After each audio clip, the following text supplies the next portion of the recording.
I found Robert Breedlove through interviews that he conducted with channel favorite Michael Saylor. Robert was interviewed this week on the Pretty Intense podcast by Danika Patrick, the first woman to win an IndyCar championship in 2008. In this clip, he discusses the creation of Bitcoin and also discusses the central banking political scam, the history of central banking and the corruption of money. And the reason I chose this clip is how this one finishes. Robert discusses the Titanic conspiracy. I personally think the recent submarine implosion was a ploy to end Titanic exploration. Enjoy the clip. Society is choosing this path, just like it chose gold, or just like it's choosing it, because all the others are failing. And also, it is here for a reason. So what would that reason be? Yeah, and so a number of things here. It could be strongly argued that Bitcoin is the only credibly decentralized project. So it's much more like the internet itself. Like these internet protocols we are familiar with, HTTP, TCP/IP, these aren't companies. No one controls them. They're just emergent protocols that were selected for their usability. Now, the internet really is that. It's just a stack of open source protocols that lets us move information around the world without asking permission from anyone. And Bitcoin is just kind of the latest layer in that internet protocol stack. But instead of letting us move information, we can move economic value without permission. And so you could look at it that way and say Bitcoin's the only truly decentralized protocol. Everything else is controlled by someone. Every other crypto asset is controlled by someone or some people, some foundation. So therefore, it's not decentralized. Another way to look at this is one really important answer to the question, what is money, is what are the properties people seek in good money? And I've articulated this on a lot of other shows, but so I won't elaborate on them here, but I'll just mention them. People seek a money that's divisible, durable, recognizable, portable, and scarce. Like these are the services people want from a good monetary technology. Mm-hmm. And historically, monetary metals were the most divisible, durable, recognizable, and portable monetary technology available to the world. And of all the monetary metals that were available, gold was the most scarce. So that's why we selected gold as money, as the best tool for the job over time. If you use that same framework to evaluate Bitcoin, we have a technology that's basically perfected all the properties of money. So in a way, Satoshi left no design space for another competitive asset to come in and introduce any superior feature. You can't, like Bitcoin is perfectly divisible. It's divisible into 100 million subunits now. You can increase the divisibility with a soft fork, which is a backwards compatible software update. Again, I don't want to elaborate too much. It's infinitely durable. Basically, it's distributed information, so no one knows how to get rid of it. Infinitely portable because it's just information. You can move it at the speed of light. How was this created then? What is his name again? Satoshi Nakamoto. And we don't really know who he is? No one knows who he is. And we just found out that he's a guy, right?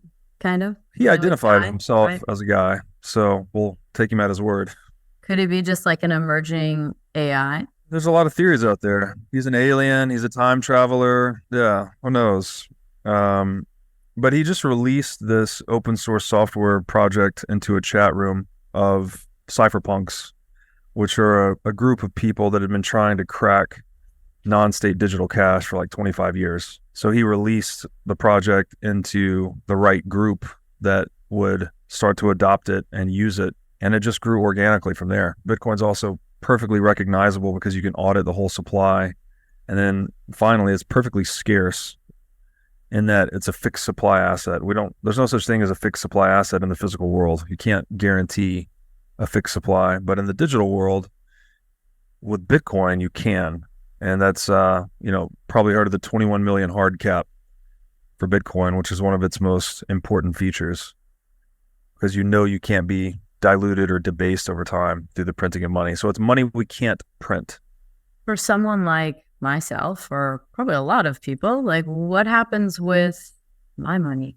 I mean, is this somewhat of the thing that's happening in the world? People are trying to figure out how they're going to protect their wealth that's in the conventional form that we've known it so that they don't lose it? I mean, because what you're saying then is that Bitcoin will the price per coin will change, right? Mhm. So it can adjust, but so it could expand as far as possible. There's only a certain amount of coins, but the price, the Price price and the quantity are different. Yeah. So the supply of circulating Bitcoins can never exceed 21 million. Now, when you talk about a price, we have to remember what we're talking about. We commonly think of price in the terms of dollars, but you can price anything in terms of anything else. It's a ratio. It's a numerator and denominator, right? I can price Bitcoin in lira. I can price Bitcoin in yen. I can price Bitcoin in pounds. I can price Bitcoin in cars. I can price Bitcoin in tables. It's just how many things does this thing buy me? When you see the price going up, this is something, I call this a cognitive optical illusion. The US dollar price of Bitcoin is going up. People think, oh, Bitcoin's becoming more valuable. And there might be some truth to that. But what you're not seeing is that the purchasing power of the dollar is also going down. When we counterfeit new dollars, as the Federal Reserve does by the trillion, we call this inflation. The prices of things go up. But another way to look at that and say the same thing is like, well, the purchasing power of the dollar is going down. So when the price of steak goes from $20 a kilo to $50 a kilo, that doesn't mean steak is more valuable or more widely demanded per se. Probably hasn't changed that much, actually. Like the demand for, fixed things like steak, people are probably still eating about the same amount. Who knows? Paul Saladino, maybe he's making beef more popular. I don't know. And liver. And liver, yeah. And papaya. And papaya. But it's this optical illusion that people don't. Again, you have to like invert and say, oh, well, and this is also tricky for people that think, oh, I bought a house and the property value is going up. You always hear that. The value is going up. My equities are going up. Stocks are performing really well. But it disguises the diminishment of the purchasing power of the US dollar itself, which is also occurring as we print money.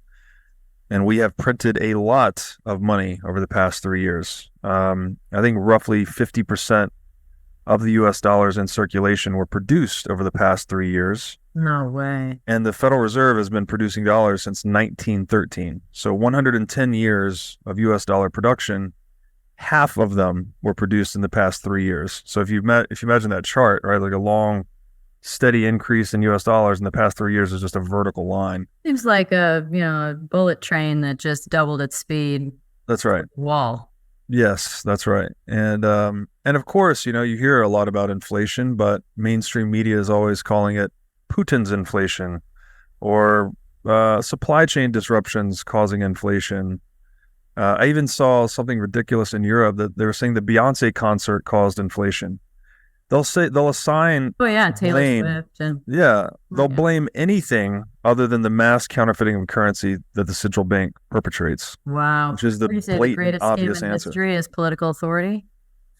Central banking in particular, you could, there's arguments to be made about political authority that obviously we need to wield force.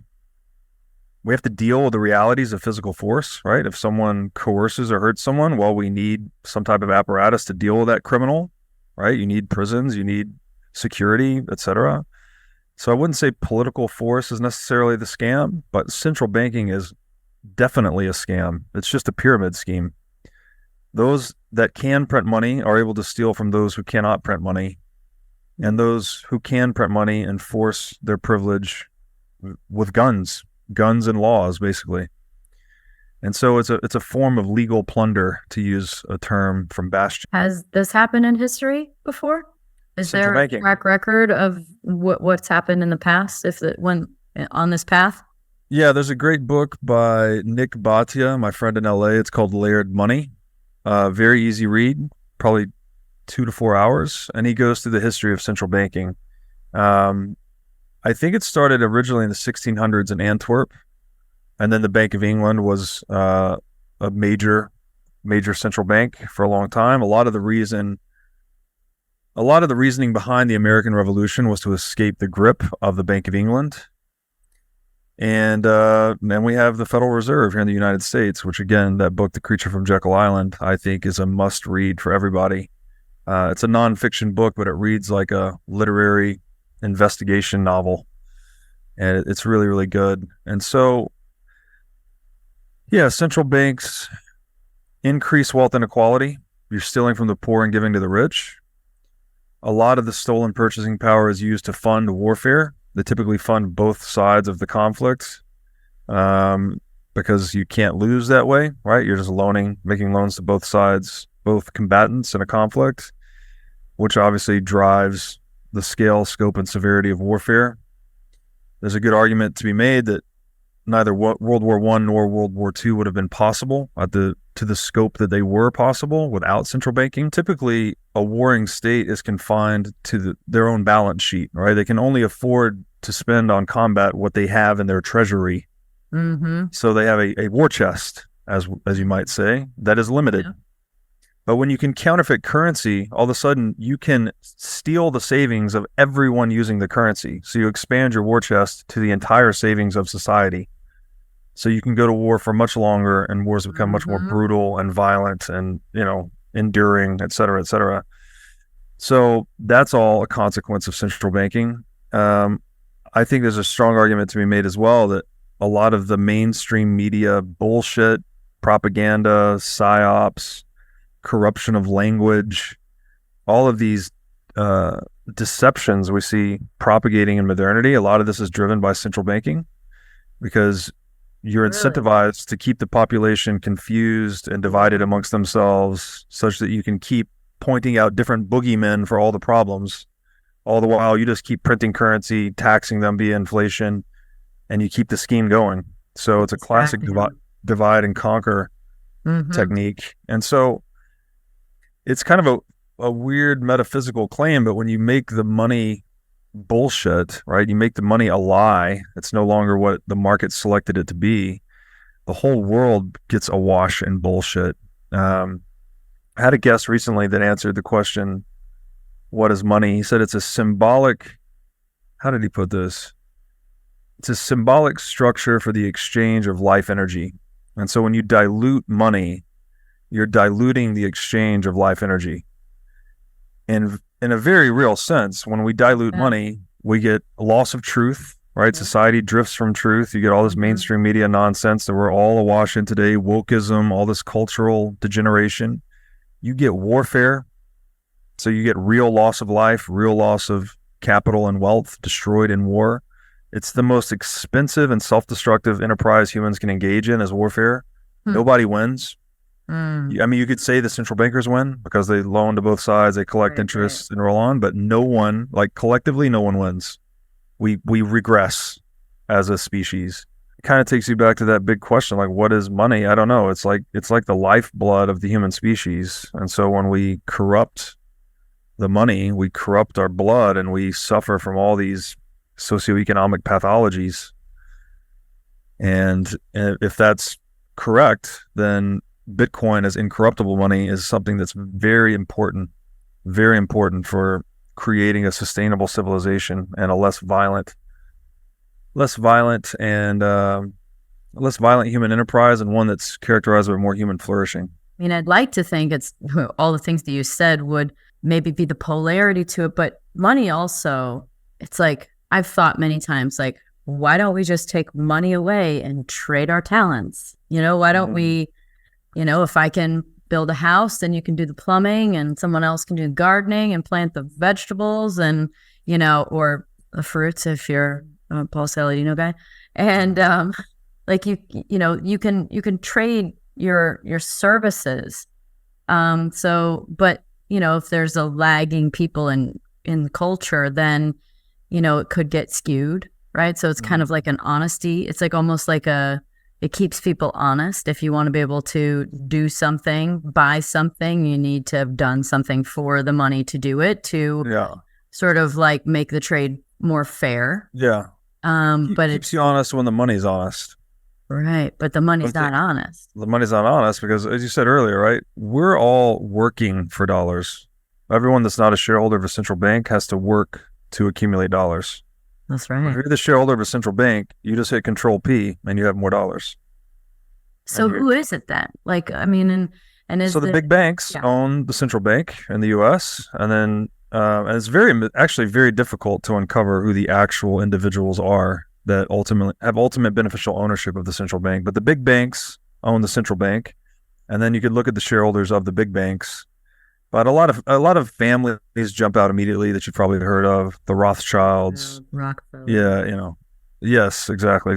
So these are families that have owned a lot of wealth, a majority of the wealth of the human species for many centuries, and it's purposefully shrouded in darkness because it's not a pretty picture.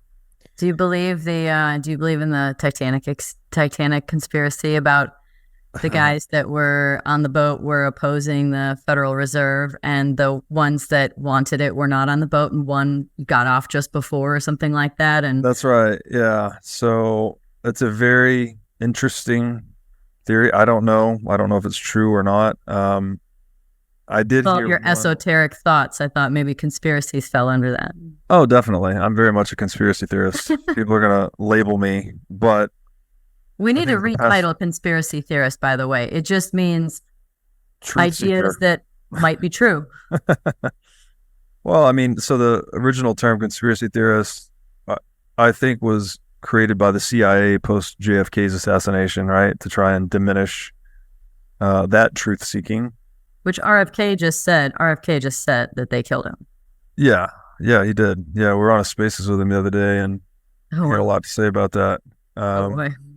Again, probably related to central banking, because JFK had passed an executive order about 3 months before his assassination, Executive Order 11110, that was going to start to take away power from the Federal Reserve. Now, who knows? Again, these are speculations. But the Titanic, further to that theory, I heard that there was a reason we have restricted private submarine visitations to the Titanic, because apparently there was reported to be explosions prior to the boat hitting the iceberg. And so if you could get a visual on the boat and you could see the blast of the hull going outward, that would confirm that it was an internal explosion, not an iceberg striking it from the outside. And there was another piece to this where they talked about the recent submarine implosion and how they were going to use that as a scapegoat to completely prevent any visitation to the Titanic, to try and bury the conspiracy once and for all. That would make sense. I don't know. Look, I'm not saying this is true, but interesting things to think about.